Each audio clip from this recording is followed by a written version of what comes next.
Hello everyone. Business statistics के series में इससे पहले लेक्चर जो मैंने बनाया था वो रिग्रेशन एनालिसिस पे था। आज का ये लेक्चर कोरिलेशन एनालिसिस पे डिपेंड है। ठीक है गाइस, अगर आपको रिग्रेशन एनालिसिस के बारे में जानना है और उसके बारे में पढ़ना है तो आप मेरा लेक्चर फर्स्ट देखेंगे तो आपको रिग्रेशन एनालिसिस की प्रॉब्लम सॉल्व हो जाएगी।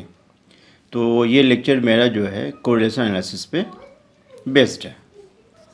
उम्मीद करता हूँ कि आपको ये लेक्चर समझ में आ जाएगा। तो correlation analysis, the correlation is a statistical technique used to measuring the closeness of the relationship between the variables. It deals with the association between two or more variables. It attempts to determine the degree of relationship between variables. तो friends, इसमें हम क्या करते हैं correlation analysis में, दो या दो से ज़्यादा वेरिएबल्स के बारे में स्टडी करते हैं। स्टडी किस से करते हैं? हम ये स्टडी करते हैं कि वेरिएबल्स के बीच में किस लेवल का क्लोजनेस है या वेरिएबल्स के बीच में किस डिग्री का एसोसिएशन है। ठीक है ना, किस लेवल का या किस डिग्री का वेरिएबल्स के बीच में एसोसिएशन है। ठीक है ना, 100% रिलेशनशिप है, 80% रिलेशनशिप है, 70% रिलेशनशिप बिटवीन द वेरिएबल्स। ये हम कोरिलेशन में एनालिसिस करते हैं। ठीक है, अब इसके टाइप्स हैं, types of correlation. Given below are the main types of correlation: positive and negative correlation. If two variables move in the same direction then it is called as positive correlation. ठीक है ना, अगर दो variable एक ही direction में move कर रहा है तो उसे हम क्या कहते हैं? पॉजिटिव कोरिलेशन कहते हैं। ठीक है ना, for example, if one rises other also rises too and vice versa. अगर क्या है, एक वेरिएबल राइज कर रहा है तो दूसरा वेरिएबल क्या करेगा? राइज करेगा।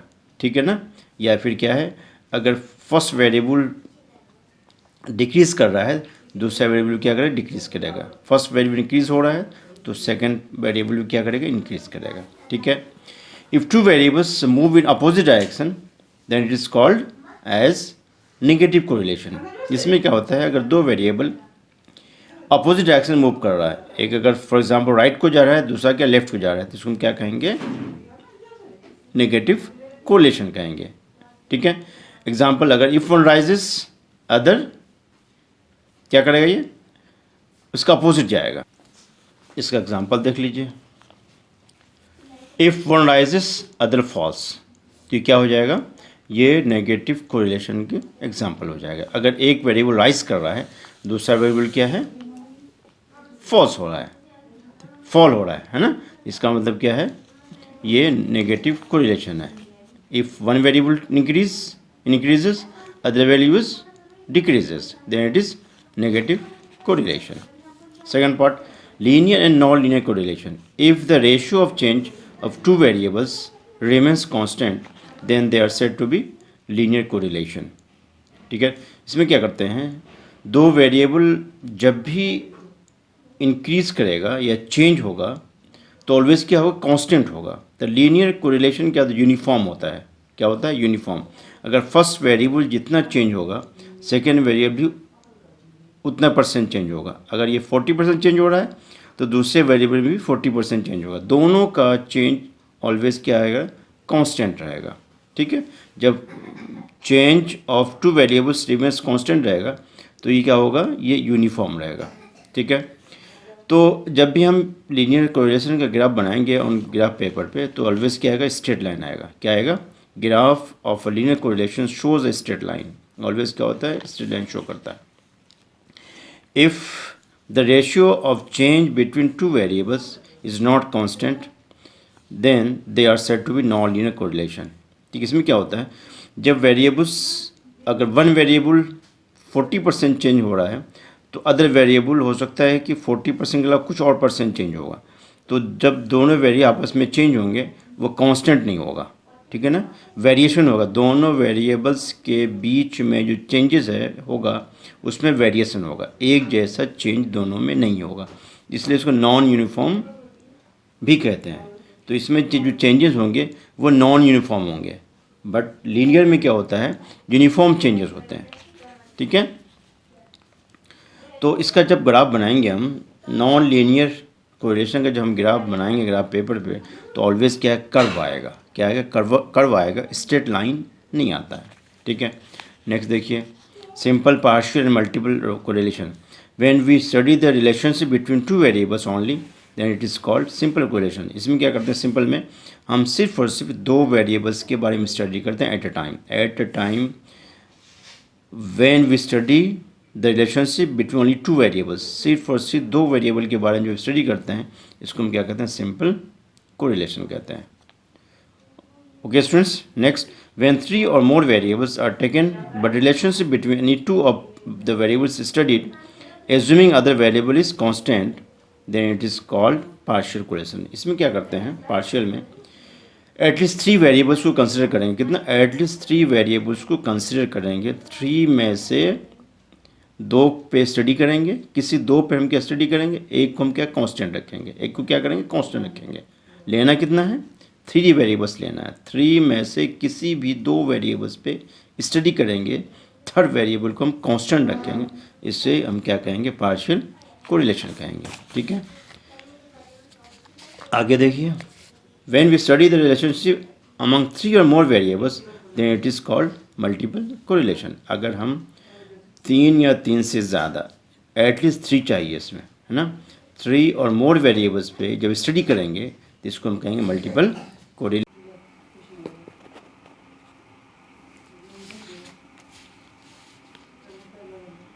Degree of correlation, degree of correlation can be known by coefficient of correlation R. Following are the various types of the degree of correlation. Okay students, first is perfect correlation. When two variables vary at constant ratio in the same direction then it is called perfect positive correlation. अगर दो variable same direction में constantly ratio में अगर move कर रहा है तो उसको क्या कहते हैं, परफेक्ट कोरिलेशन कहते हैं। When two variables vary at constant ratio in the same direction then it is called perfect positive correlation. दो वेरिएबल्स अगर वेरी करता है कांस्टेंट रेशियो के साथ इन द सेम डायरेक्शन तो इसको हम क्या कहेंगे, परफेक्ट पॉजिटिव कोरिलेशन कहेंगे। ओके स्टूडेंट्स, तो when the direction of change in opposite direction it is called perfect negative correlation. क्या है, दो वेरिएबल्स अगर अपोजिट डायरेक्शन में वेरी कर रहा है, चेंज कर रहा है तो उसको कहेंगे नेगेटिव कोरिलेशन, ठीक है ना। एक परफेक्ट कोरिलेशन हो गया, दूसरा क्या आ गया, नेगेटिव कोरिलेशन हो गया, ठीक है ना। तो नेगेटिव में क्या है, जब चेंजेस वेरिएबल्स के बीच में होंगे वो क्या होंगे, एक दूसरे के अपोजिट होंगे, ठीक, ओके। और इसमें क्या आता है, पॉजिटिव में क्या आता है, पॉजिटिव में क्या होता है, सेम डायरेक्शन में चेंजेस होते हैं। तो परफेक्ट कोरिलेशन में क्या आ गया, एक पॉजिटिव परफेक्ट पॉजिटिव कोरिलेशन हो गया, दूसरा परफेक्ट नेगेटिव कोरिलेशन। दो टाइप होते हैं परफेक्ट कोरिलेशन में, ठीक है ना। तो नेगेटिव में क्या है, when the direction of changes in opposite direction it is called the perfect negative correlation. Next, correlation coefficient r of perfect positive correlation is equal to 1। अब परफेक्ट पॉजिटिव कोरिलेशन का कोरिलेशन कोएफिशिएंट ऑलवेज +1 आता है, ठीक है ना। और in case of perfect negative correlation correlation coefficient is equal to 1। तो perfect positive correlation equal to 1 होता है, perfect negative correlation equal to -1 होता है। और मैं कंबाइन अगर कर दूँ तो perfect correlation lies between -1 to +1। क्या हो गया, perfect correlation lies between -1 to +1। +1 किसके लिए हो गया, परफेक्ट पॉजिटिव कोरिलेशन के लिए, और -1 किसके लिए, नेगेटिव परफेक्ट नेगेटिव कोरिलेशन के लिए। कंबाइनली हम कह सकते हैं कि perfect correlation lies between -1 and +1। Next point, high degree of correlation. When correlation exists in very large magnitude, then it is called high degree of correlation. जब क्या होता है, जब दो वेरिएबल्स के बीच में वेरी लार्ज मैग्नीट्यूड होता है तो उसको हम हाई डिग्री ऑफ कोरिलेशन कहते हैं. इट मीन्स वेरिएबल्स के बीच में जो एसोसिएशन है वो क्या होगा, हाई लेवल में होगा. ठीक है ना, क्या होगा, हाई लेवल के अगर एसोसिएशन बिटवीन टू वेरिएबल्स होगा उसको हम हाई डिग्री ऑफ कोरिलेशन कहेंगे. In such case correlation coefficient ranges between plus minus 0.5 and plus minus 1. तो हाई डिग्री ऑफ कोरिलेशन में जो कोरिलेशन कोफिशिएंट होता है वो plus minus 0.575 two plus minus 1 तक क्या करता है, वेरी करता है. ठीक है. Next, moderate degree of correlation. In case of moderate degree of correlation coefficient lies between plus minus 0.5 and plus minus 0.75. इसमें क्या होता है, जो कोरिलेशन बिटवीन वेरिएबल्स होता है वो plus minus 0.5 two plus minus 0.7 के बीच में क्या होता है, लाई करता है. Degree of association between two variables lies between plus minus 0.5 two plus minus 0.75. Next point, low degree of correlation. When correlation exists in very small magnitude, then it is called a low degree of correlation. अगर variables के बीच में बहुत ही small level का association होगा तो उसको हम कहेंगे लो डिग्री ऑफ कोरिलेशन. क्या कहा, वेरिएबल्स के बीच में अगर लो लेवल का या लो डिग्री ऑफ एसोसिएशन होगा उसको हम लो डिग्री ऑफ कोरिलेशन कहेंगे. ठीक है. नेक्स्ट पॉइंट देखिए, absence of correlation. When there is no relationship between the variables, then correlation is found to be absent. Methods of studying correlation. Correlation can be determined by the following methods. तो correlation को find out करने के लिए हमारे पास दो methods available हैं जो normally examination में क्वेश्चंस इस पे आते हैं. तो स्टूडेंट्स इन दोनों मेथड्स पे हर एग्ज़ाम में क्या है, क्वेश्चन आते हैं और पूछे भी जाते हैं. तो इसको आप लोग केयरफुली समझिए. अगर आपने मेरे सारे वीडियोस को सिस्टमेटिक तरीके से 1 by 1 देखा अगर, तो आपको कोई प्रॉब्लम नहीं आएगी. अगर कोई प्रॉब्लम इसके अलावा आती है तो मैं कमेंट कर सकते हैं, मैं फिर कमेंट का रिप्लाई ज़रूर करूँगा. First method, Karl Pearson's coefficient correlation. Second method is Spearman's rank correlation. तो first Karl Pearson coefficient correlation. Karl Pearson's coefficient correlation is a quantitative method of measuring correlation. This is the method of working out correlation coefficient. It is denoted by R. Karl Pearson's coefficient correlation एक quantitative method है variables के बीच में correlation find out करने के लिए. Okay students, तो Karl Pearson ने जो थ्योरी दी है, जो फार्मूला दिया है, जो मेथड दिया है, उस मेथड से हम क्या कर सकते हैं, वेरिएबल्स के बीच में स्पेशली दो वेरिएबल्स के बीच में हम क्या कर सकते हैं, कोरिलेशन मेज़र कर सकते हैं. ओके, तो इसका एक सिंपल सा मेथड है कि आपको जो है कैसे कैलकुलेट करना है. तो calculate of Karl Pearson coefficient correlation. सबसे पहले क्या करना है, जो क्वेश्चन में टेबल दी होगी उस टेबल को कंप्लीट करना है. वो टेबल कैसे बनाएंगे आगे मैं बताऊंगा अभी आपको. उस टेबल कंप्लीट करने के बाद उस टेबल में से हम क्या करेंगे, मीन निकालें. X bar sigma x upon N, Y bar sigma Y upon N. ये दोनों वैल्यूज़ हम निकाल लेंगे पहले. ठीक है ना. इन दोनों वैल्यूज़ को निकालने के बाद टेबल को हम कंप्लीट करेंगे. क्या करेंगे, टेबल को हम कंप्लीट करेंगे. ठीक है ना. उस टेबल को कंप्लीट करने के बाद फिर हम कार्ल पियर्सन कोफिशिएंट कोरिलेशन का ये फॉर्मूला जो है r is equal to sigma x y upon under root sigma x square into sigma y, इसका हम क्या करेंगे, इस फॉर्मूले से हम कोरिलेशन बिटवीन टू वेरिएबल्स हम क्या करेंगे, फाइंड आउट कर लेंगे. बहुत ही आसान मेथड मैंने यहाँ पे आपके लिए मैं लेके आया हूँ और उम्मीद करता हूँ कि इस मेथड से आप किसी भी क्वेश्चन को जो Karl Pearson coefficient correlation based होगा आप सॉल्व कर सकते. क्वेश्चन है, Calculate Carl Pearson's coefficient of correlation between the heights of fathers and sons from the following data. Okay guys, तो हाइट ऑफ फादर्स दिया हुआ है इंचेस में, हाइट ऑफ सन्स भी क्या दिया हुआ है, इंचेस में दिया हुआ है। अब हमें क्या करना है, हाइट ऑफ फादर्स और हाइट ऑफ सन्स में किस लेवल का या किस डिग्री का एसोसिएशन है, रिलेशनशिप है, वो हमें क्या करना है, फाइंड आउट करना है। सॉल्यूशन देखिए इसका, सॉल्यूशन कुछ टाइप से है। अब आपको क्या करना है, 1 2 3 4 5 6 7 टोटल 7 टेबल कॉलम्स बनाने हैं आपको। क्या करने हैं, 7 कॉलम्स बनाने हैं आपको, ठीक है।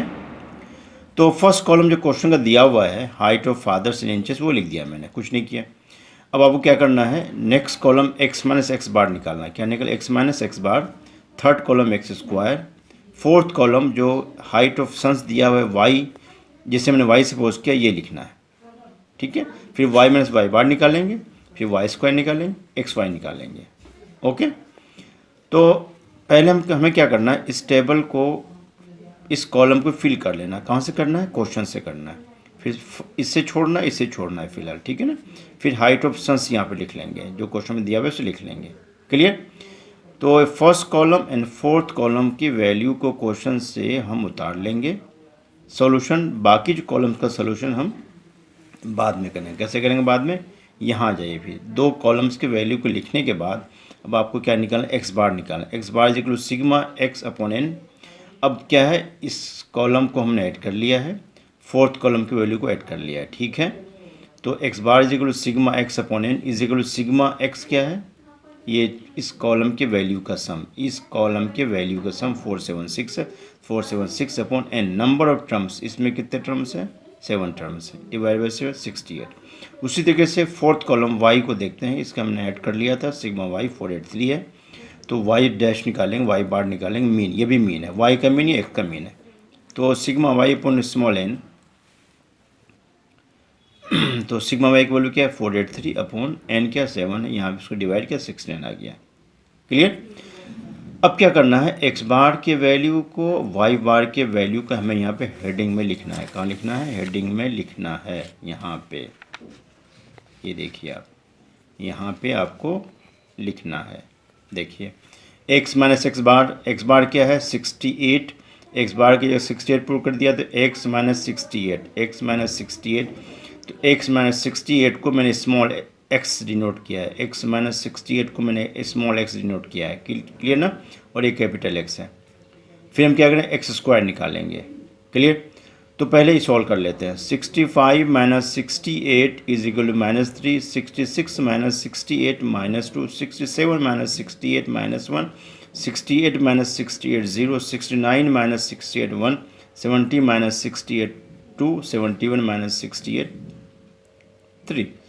अब उसका हम स्क्वायर निकाल लेंगे, तो -3 का स्क्वायर 9, -2 का स्क्वायर 4, -1 का स्क्वायर 1, 0 का स्क्वायर 0, 1 का स्क्वायर 1, और 2 का स्क्वायर 4, 3 का स्क्वायर 9, क्लियर। उसी तरीके से हम y में आ जाते हैं। तो y बार हमने 69 निकाला है, तो y बार के नीचे मैंने 69 मान लिया, तो y minus y bar means y minus 69 को मैंने स्मॉल y सपोज किया। क्या सपोज किया, स्मॉल y सपोज किया। तो 67 minus 69 minus 2, 68 minus 69 minus 1, 66 minus 69 minus 3, 69 minus 69 0, 72 minus 69 3, 72 minus 69 3, 69 minus 69 0, clear. समझ आ गया होगा मेरे ख्याल से। y के हर एक वैल्यू को सेपरेटली 69 में से माइनस करना है, क्लियर। फिर इसका हम क्या है, इस वैल्यू का हम स्क्वायर निकालेंगे। क्या निकालेंगे, स्क्वायर। -2 का स्क्वायर 4, -1 का स्क्वायर 1, -3 का स्क्वायर 9, 0 का स्क्वायर 0, 3 का स्क्वायर 9, 3 का स्क्वायर 9, 0 का स्क्वायर 9, क्लियर। अब हमें एक्स वाई निकालना है। एक्स वाई के लिए ये एक्स यहाँ पे है, वाई यहाँ पे है, एक्स यहाँ पे, वाई यहाँ पे। तो -3 इंटू -3 प्लस का 6, -2 इंटू -1 प्लस का 2, -1 इंटू -3 प्लस का 3, 0 into 0 0, 1 into 3 3, 2 into 3 6, 3 into 0 equal to 0, clear.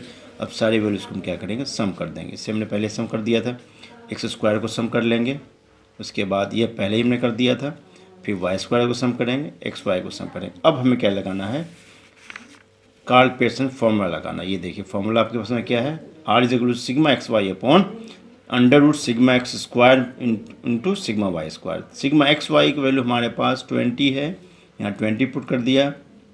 Under root sigma x square की वैल्यू हमारे पास 28 है, 20 यहाँ पुट कर दिया। सिग्मा वाई स्क्वायर की वैल्यू हमारे पास 32, यहाँ 32 पुट कर दिया। अब इसको जब सॉल्व करेंगे हम 20 अपन इसको मल्टीप्लाई किया, मल्टीप्लाई करने के बाद 896 आ गया। इसका स्क्वायर रूट निकाला तो 29.93 आ गया। तो 20 डिवाइड बाई 29.93 को जब हम डिवाइड करेंगे तो 0.668 आ गया। इसका मतलब क्या हो गया, height of fathers and height of sons के बीच में जो कोरिलेशन है वो क्या है, पॉजिटिव कोरिलेशन है। वो क्या है, पॉजिटिव कोरिलेशन है। Okay guys, next topic students, variance covariance method. Variance covariance method students कभी कभी इस पे भी क्वेश्चन एग्जाम में आ जाता है, तो इसे भी आप पढ़ लीजिए, आपके लिए बेनिफिशियल रहेगा। Variance and covariance method, this method of determining correlation coefficient is based on covariance. In this method the following formula is used to obtain correlation coefficient. Clear, जिसे आर से डिनोट करते हैं, इसमें r is equal to covariance of x y. X y यहाँ पे क्या है, variables हैं। सी ओ वी का मतलब covariance, covariance of x y divided by variance of x into variance of y. आप इसको अलग अंडर रूट में लिख सकते हैं या सिंगल अंडर रूट में भी इसको लिख सकते हैं, ठीक है ना। तो कोवेरिएंस मेथड को आर से डिनोट करते हैं, जिसका formula r is equal to covariance x y upon under root variance of x into variance of y. ये इसका फॉर्मूला है। और इस फॉर्मूले को हम ऐसे भी लिख सकते हैं, covariance of x y divided by sigma x into sigma y. Sigma x standard deviation of x, sigma y standard deviation of y. Clear, इस पर एक छोटा सा क्वेश्चन मेरे पास है, वो आप देखिए। For two series x and y, covariance of x Y is equal to 15 दिया हुआ है, variance of x 36, variance of y 25। Calculate the coefficient of correlation. क्या निकालना है हमें, कोफिशिएंट ऑफ कोरिलेशन निकालना है, ठीक है ना। तो हमारे पास क्या क्या दिया हुआ है, हमारे पास दिया हुआ है, जो हमारे पास गिवन है उसे हम क्या करते हैं, लिख लेते हैं पहले, ठीक है। उसे हम क्या करते हैं, लिख लेते हैं पहले। क्या क्या दिया हमारे पास, गिवन दैट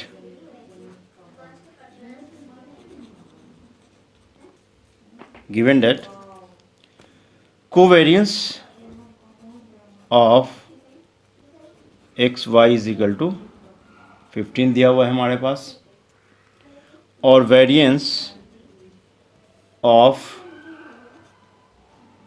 एक्स दिया हुआ है 36, वेरिएंस ऑफ वाई दिया हुआ है 25, ठीक है। अब लिखते हैं हम लोग formula, r is equal to covariance of x y upon under root sigma under root variance of x into variance of y. Clear, is equal to, ये हमारे पास क्या दिया हुआ है, कोवेरिएंस ऑफ एक्स कितना दिया हुआ है 15, यहाँ 15 लिख दिया मैंने।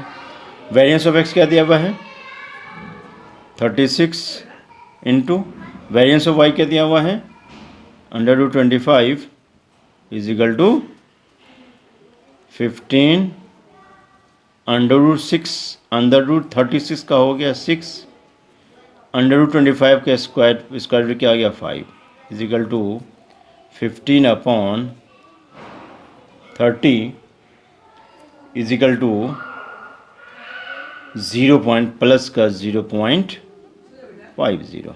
ये क्या हो गया आपका कोवेरिएंस निकला, किसका, एक्स एंड वाई का। इससे हम क्या कर लेते हैं, छोटे छोटे क्वेश्चन जो कोवेरिएंस पे दिया होगा तो हम क्या करेंगे, छोटे से फॉर्मूले क्या करेंगे, फाइंड आउट करें।